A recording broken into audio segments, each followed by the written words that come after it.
This is the story of the Lamborghini Urus, how this outsold the Audi RSQ8 and the Porsche Cayenne Turbo GT. Three vehicles that share a lot between each other. And today, I'm going to tell you how they managed to do that. Let's roll!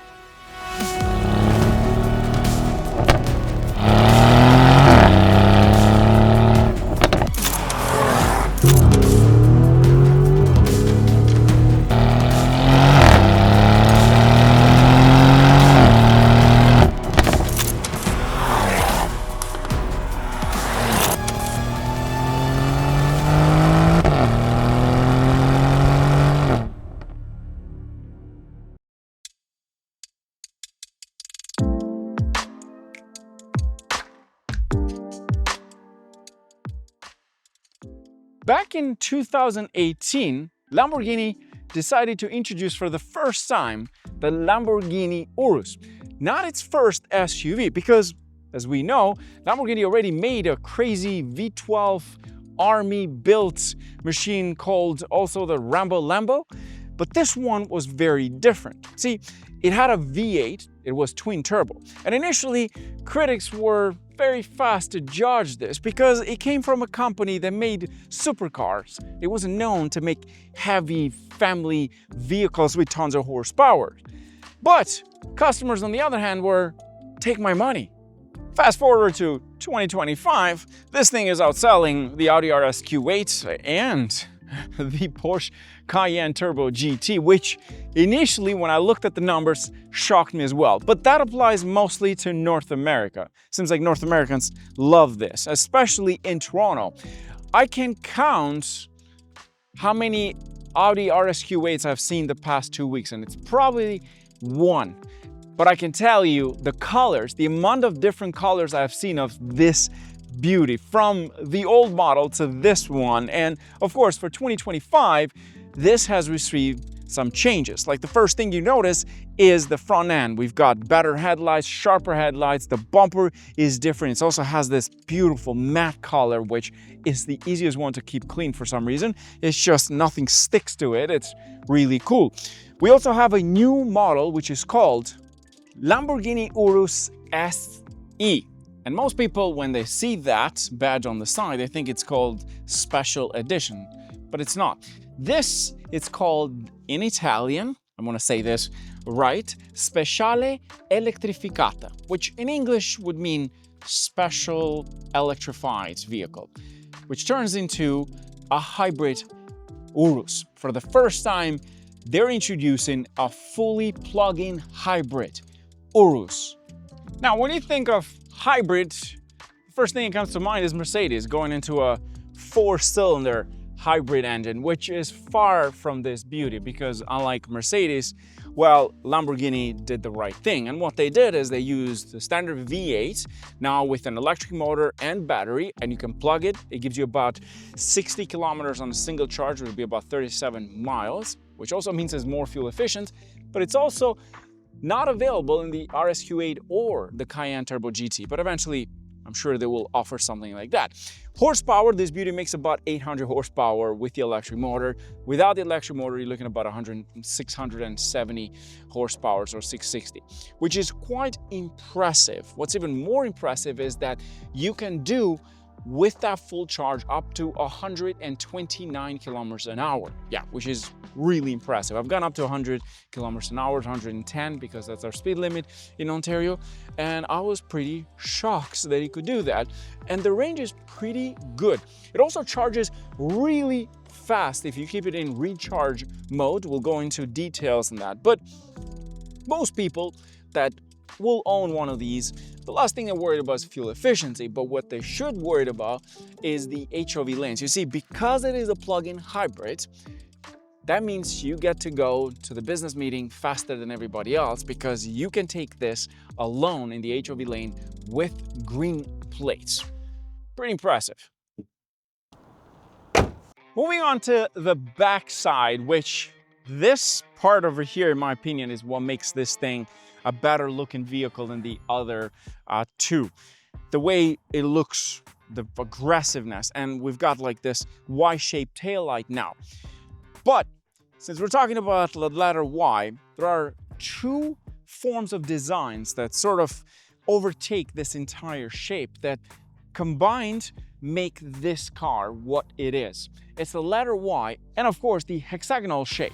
And we're going to talk about one by one because this thing offers quite a lot. This entire vehicle is designed around these two features. First is the hexagon shape and of course the letter Y. But we're going to start first with the hexagon shape because it's literally everywhere, and the more I looked at it on the outside, the more I found. The first one is the headlight. If you really look carefully, the shape might not look exactly the same as a hexagon, but it is. Just look at it carefully. The next thing is the logo on the side with the Italian flag, which also shocked me because it's very much based off that shape. And then you move on to the rear end where you see the bumper. It is carved specifically around that shape. And then where you have the taillights, you have the little grille there, which again has the same shape. Even the wheel arches are not perfectly designed or round. If you look carefully, again we have the hexagon style. Another particular place that I found quite interesting was the housing for the button to open the tailgate, which then is designed around the hexagon shape.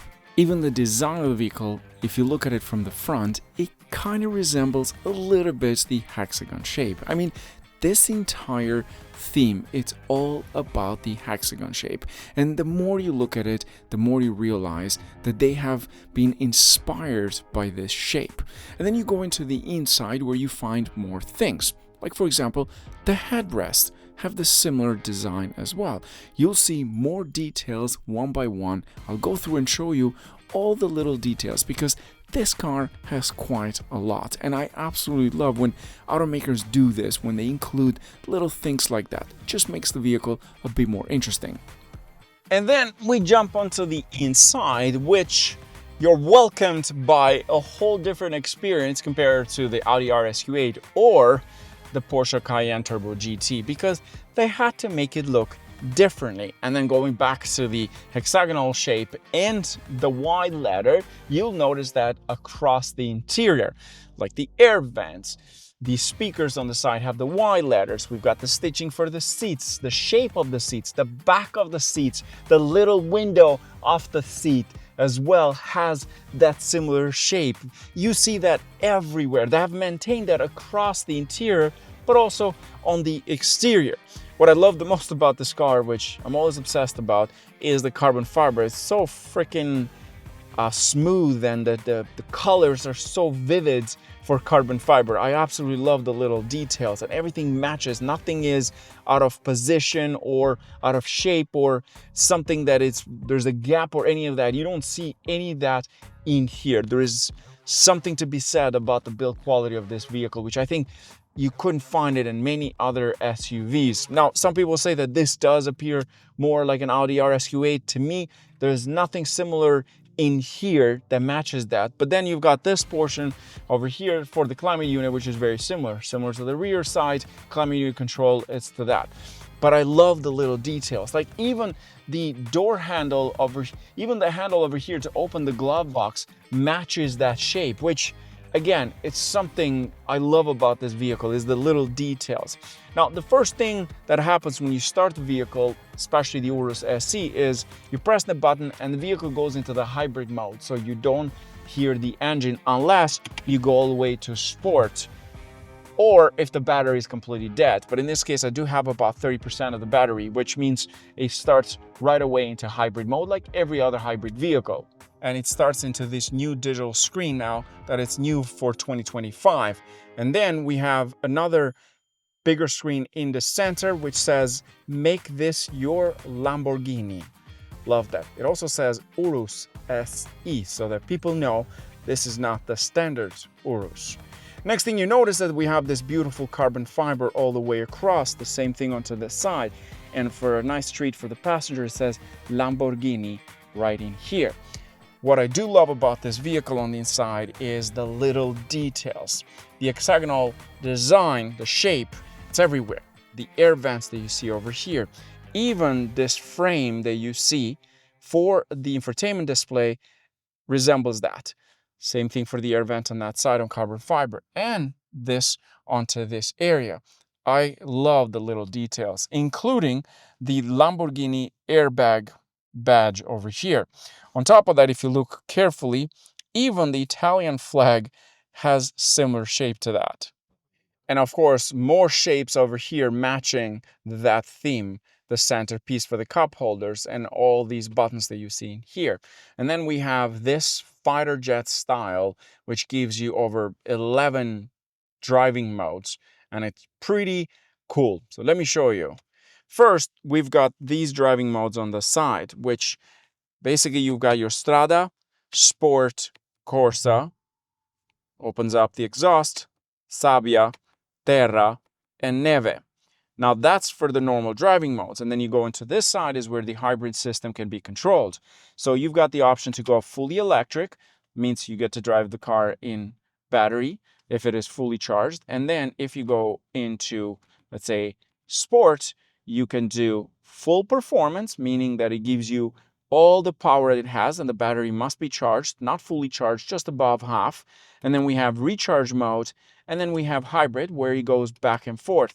Now that only works with Strada, the hybrid system. And of course for this year there's a new infotainment display which again matches the shape that we spoke previously, hexagonal, like you can see the icons over here. And look at that. Beautiful design. There's also a 360 camera, super sharp. You can control different area. It also gives you a 360 mode in this case, self-driving, self-parking mode as well. You've got different views of the camera, side profile, 360 and so on. So you can pick whichever way in case if you're stuck somewhere you don't want to scratch this beauty. And then onto the side is your climate unit control. You can control the front side. You can also control the rear side if you needed to. You can also press the child lock that is located onto this side if you don't want kids to play around with the climate unit in the back. Now, if you're not familiar with Lamborghini, well, they have their own way of moving the car or reversing the car, going forward or backward. First, to go into reverse, you pull this giant lever over here, you put into R. To put into park, you press that. To go into manual mode, you press that button onto the side. But to put into drive, you have the pedal shifter in here. You press that, and it goes into drive. The cluster changes the user interface based on the driving mode. So right now we have in Strada. We're going to go into sport mode. We're going to go into Corsa, which is for your track use. And we've got Sabbia. We've got Terra, because you want to go off-roads, and Neve, which is for snow. And then we go back into Strada. The only annoying thing about this little thing here is the fact that you have to go back into Strada by doing this. That's it. So there's no actual push the other way to get into Strada. It's only forward, because why would you want to go backward? Even the start button over here matches the hexagonal style design. And then we have the start button cover painted in red, but also the door handles are painted in red as well. Moving on to the back side of this beauty, first thing you notice is the aggressive design. We've got new design tail lights with the Y shape. Remember the Y shape because that's essentially the letter that has been used to shape a lot of forms in this vehicle. The first thing you notice is the tail light, as we talked about. Second is the carbon roof that this SE model comes with. It has the Y letter at the top to shape the aerodynamic portion of it, which is another crazy thing from Lamborghini. And then you notice something else, the portion in the middle where the Lamborghini badge is located. What we have in here is the hexagonal design, which then continues with the bumper at the bottom. Of course, they couldn't leave that out. The whole thing over here, it's got like a Y hexagonal mixed all together.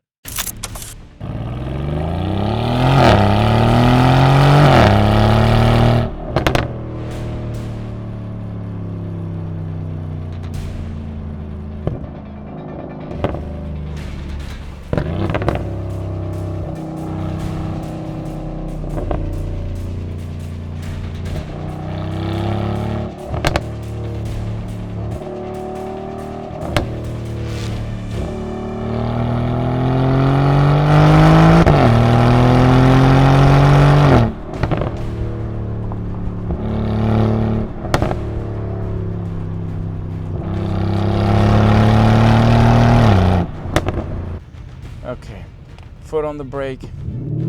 Okay, it can do it. Launch control activated. Oh, there we go. 0-60 in 3.2 seconds.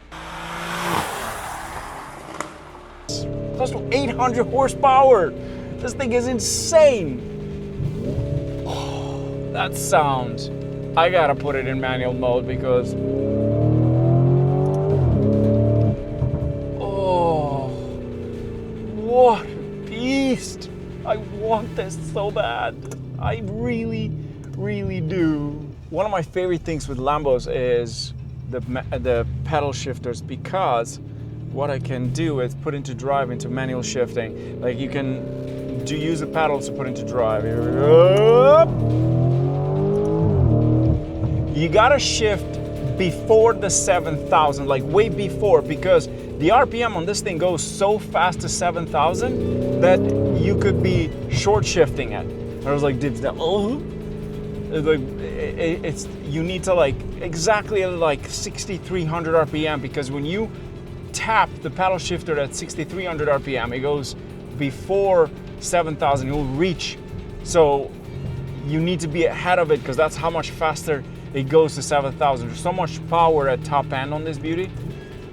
The transmission is superb, no question. It's got the perfect balance of power delivery, of comfort, of speed, of sound. Just name it. And what's even more important, ceramic braking. It goes from like 100, 120 to like 20 in a couple of seconds. That's how beautiful this thing is. Now, let's talk about the elephant in the room. Why does this thing sell so much more than the RSQ8 and the Turbo GT Cayenne? Well, I did some research on that. Ooh, and I also found some really good roads around here. Hello! The thing is that most people said it's because they liked the way this thing looked first. And they also admitted the fact that it did feel like, to them, these are the owners, a bit overpriced for what it is, because it is an RSQ8 chassis basically and engine. Dynamically is very different to that. It's built different in terms of suspension system. Some people said that they've had RSQ8s, and the RSQ8 has lost more money than the Urus, which I could see that as well.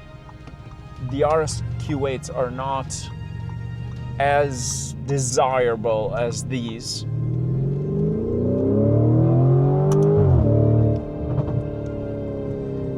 I think it's got to do more about the prestige as well. And some people admitted to that. They said, well, when I take an RSQ8 to the business meeting, people don't really care that much. There's not much of effort to work with me. But they said that when I do have a Lamborghini, like when one of the guys in Reddit I read, he said, when I have the Lamborghini, it's a whole different talk, because everybody wants to know like how it drives and so on. They don't know much about the RSQ8s, because a lot of people are not petrol heads, but they know a lot more about the Lamborghini. It doesn't matter what Lamborghini, it's a Lamborghini, right? So people have a higher chance of doing a business deal in some ways, because they can see the other opponents maybe at a higher level. There's always that business talk, which I don't understand much, but from my understanding, that's what's going on in that. There's the other way that people were sort of putting these two cars together, especially the RSQ8 and the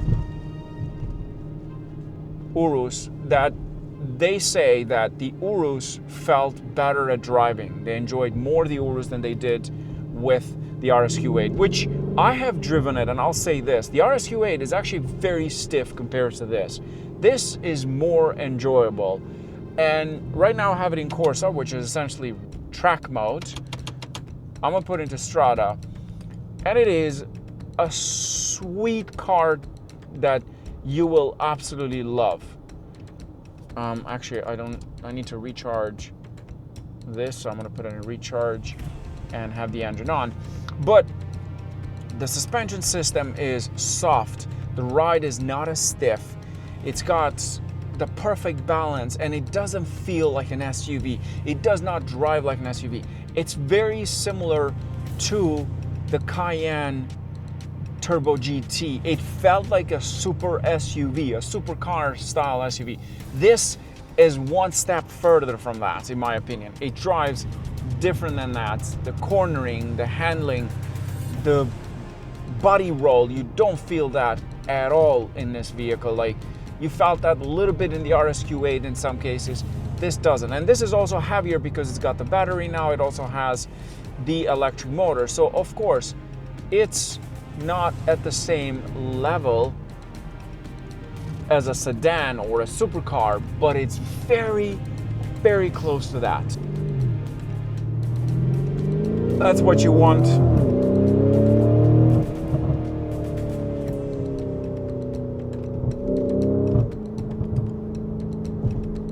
What a machine.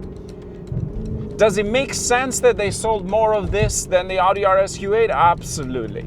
No question whatsoever. It's just the perfect machine. I see so many of these. When I say so many, I don't mean like Toyota Corollas, but compared to the RSQ8, which I rarely see, this is pretty much like maybe a twice a week sightseeing kind of thing for me. Like, I see it quite a lot in Toronto. People love these, and rightly so. They're such a great package. And people will say, every time there is a discussion about the Lamborghini Urus, they're like, well, it's just an RSQ8. Yes, but the people that buy them don't really care about that portion.